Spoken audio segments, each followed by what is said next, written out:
اللہ پاک ارشاد فرماتا ہے وَقَالَ رَبُّكُمُ ادْعُونِي أَسْتَجِبْ لَكُمْ إِنَّ الَّذِينَ يَسْتَكْبِرُونَ عَنْ عِبَادَتِي سَيَدْخُلُونَ جَهَنَّمَ دَاخِرِينَ۔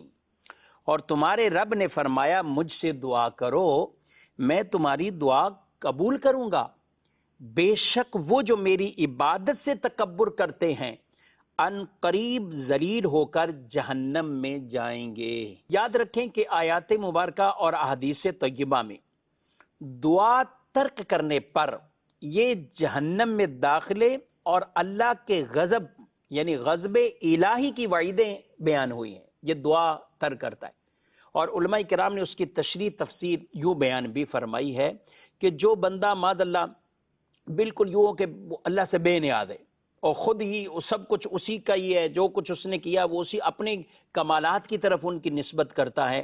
اعلیٰ حضرت امام اہل سنت آپ یہ فرماتے ہیں، ارشاد فرمایا معاذ اللہ اپنے کو بارگاہ عزت سے بے نیاز جانتا ہے، جو اللہ کی بارگاہ سے اپنے آپ کو بے نیاز جانتا ہے اور رب کے حضور گریاں زاری اور تضرع اور عاجزی سے پرہیز رکھتا ہے، فرمایا یہ صریح کفر و موجب غضب ابدی ہے۔